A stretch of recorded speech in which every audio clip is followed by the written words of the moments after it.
All right, class. First off, as always, good day. I'm glad you're here. So, this is the second half of the Great Depression. Now, this one, I guarantee you, it's very short.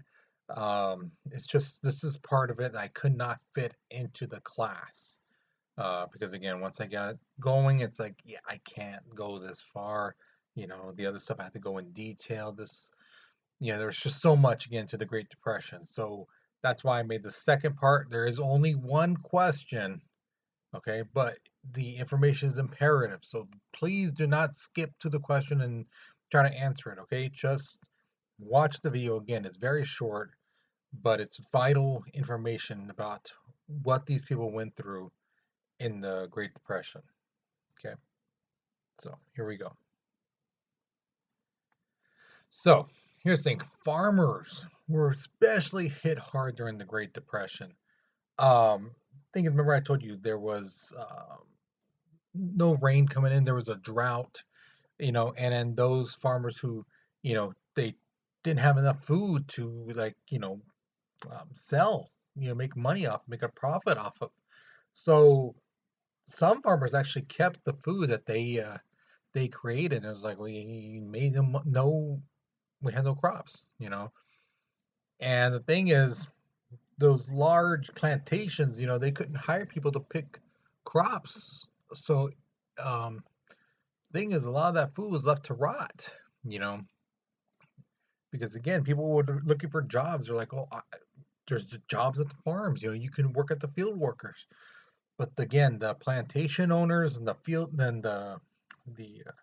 farm owners didn't have money to pay all these people, so they just had to let the food rot. you know.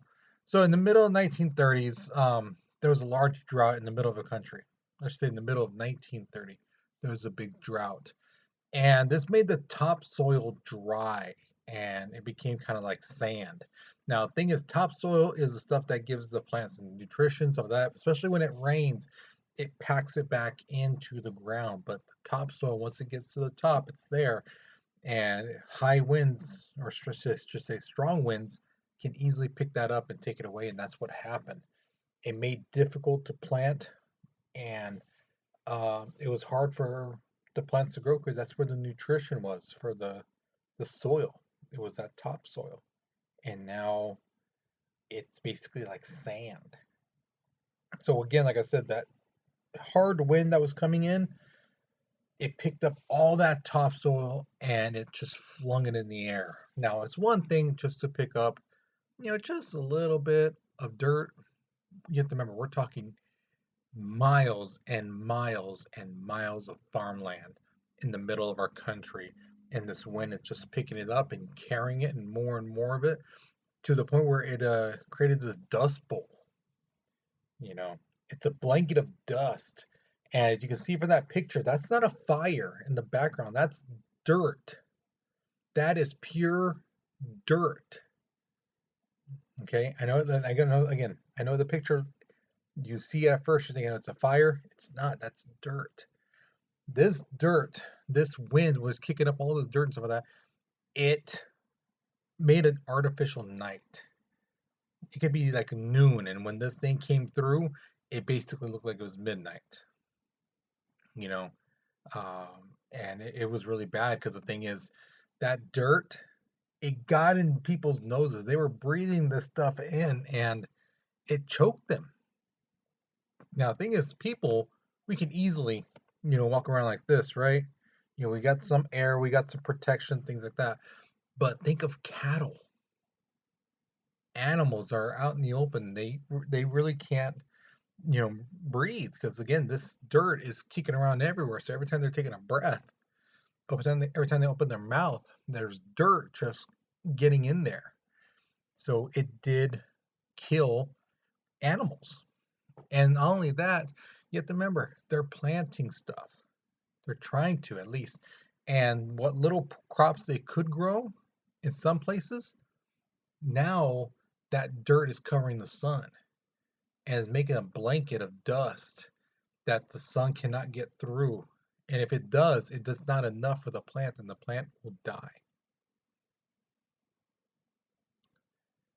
So here's the thing. So if just imagine this, imagine dirt going from like Texas, Oklahoma, Kansas, right? And imagine it going all the way to the Atlantic Ocean. There was talk, about dirt going from, in the heart of the country like Kansas, going all the way to New York City. That's ridiculous, but it happened. It's estimated that 350 million tons of soil was kicked up during that time, and it covered a large part of our country. Now, the thing is, there was a lot of people who were in Oklahoma, Texas, and some of that, Kansas, who were like, I need a place to live because, again, they lost their farms. There's nothing growing out there. You know, the depression is forcing people to be homeless. So they're like, you know what? I hear in California there's some jobs, in the farming industry. So a lot of people migrated to California. John Steinbeck wrote a really good book, several of them actually. If you take books like Of Mice and Men and The Grapes of Wrath, it talks about people coming to California looking for jobs, and trying to be farmers and stuff like that. So California was the ideal place to go. And for those of you guys who've heard the term but never understood why some people were called Okies, that's a term used for people who came from Oklahoma during this time.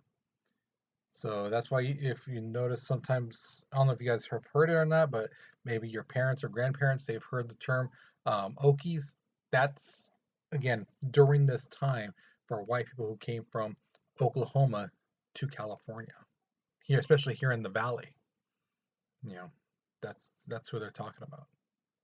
Okay, so there's a little um, local history for you right there.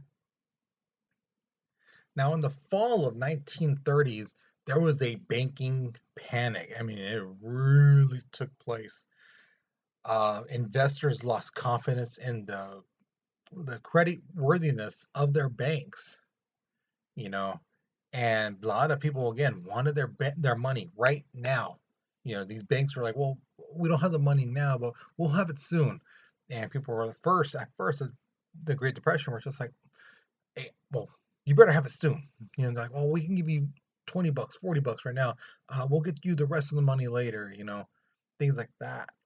And the thing is, as time went on, the banks really did think that people were going to start paying back their debt. They were going to get some type of money, and they weren't. And things got bad and bad.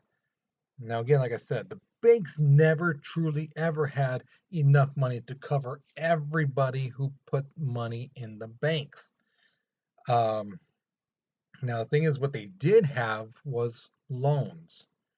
They had loans that people owed them, you know, and they could sell those again to other banks. But the thing is, nobody was buying it because, again, people could not, it's like a vicious cycle. People couldn't pay back the bank for the loans of their homes. So the banks seized the homes, seized the property, seized all that stuff. And because nobody has jobs, nobody has money, um, nobody can buy those things. Those people who took out the loan, they can't pay back the loan because they have no jobs, because they can't get a job. They have no money. Who has their money? The bank has their money, and the bank is not giving them the money. So you see, there's like a vicious cycle going on here, and everyone's hands are tied in a sense. Okay. So again, this banking panic happened again in the fall of 31, in the fall of 32, and by the time of the winter of 1933, thousands and thousands of banks in this country basically said, there's no way we're getting our money. So they basically closed. So people who put money into a particular bank, uh, they lost their money. That was it. It's gone. Now, President Hoover, he really tried to support these failing banks in hopes that they, you know what, if I give them money, right? Let's say the government gives them money.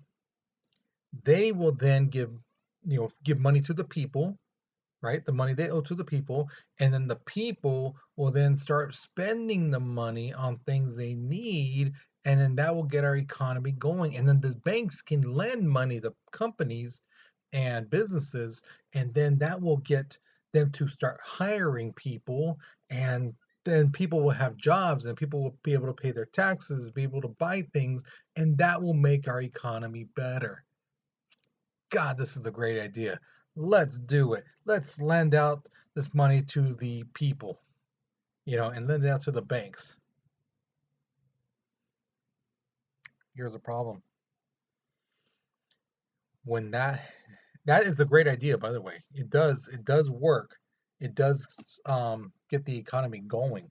But the problem is because everyone's such in a panic that people are not, when they're getting money, they're not spending the money on anything really, just the basic needs, food and a place where they can stay, things like that.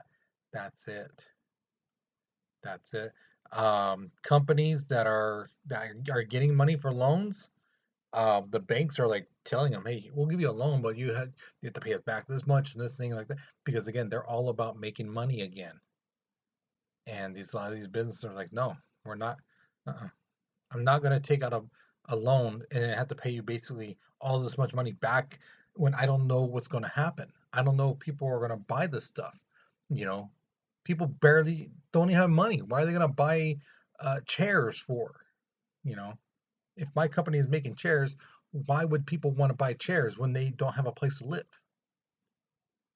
So it didn't really work. Okay. So now we've come to your one and only question. It says here, create your own list of hardships that people went through in the Great Depression. Explain why you'd ranked it that way. So, which of these do you think is like the hardest one people will probably experience? And what would be the next one to you? Which one do you think would be the next hardest one, or the third hardest one, fourth hardest one? Okay, so here they are. Basically, you lost your job, can't get another. Okay, that's one. Eating mostly water, soup, and a couple pieces of bread a day. Okay, that's another one. Thick blanket of dust lasting for days on end. Yeah, you might get like that dirt coming through for a day or two, maybe three, and all of a sudden you get like a couple hours, maybe a day where it's clear, maybe 2 days, and all of a sudden here comes a gun, here comes again, you know. Or it's the last one, banks unable to give you your money back. You put this money in the bank and now they don't have any more to give you. So again, of those four, which one's you feel is the number one hardest thing, the second hardest thing, third hardest thing, fourth hardest thing? Now, typically I would say answer the way you usually want to, things like that. Here's a writing prompt if you want. This time I'm telling you, don't write it the way you want it. I want you to use this writing prompt exactly how I have it here. Everyone should have it the same way. The way I rank these hardship is like this.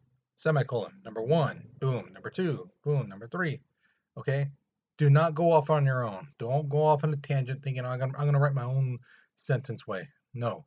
Write it like this. If you do not write it like this, you're not getting your credit. I'm not telling you right now.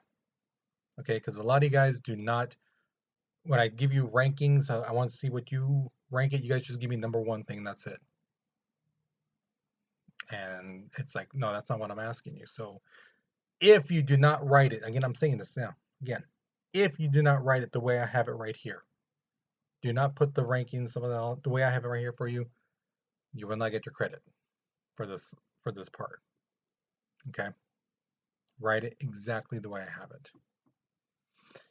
So that's it for this lesson. Hopefully you enjoyed it. Hopefully you learned something new. Next week we're going to be talking about what happens after there's going to be a new election coming up. Um, and you're going to see how the United States kind of crawls out of the depression slowly but surely. Okay, so you guys have a good day. You take care. You be safe. All right.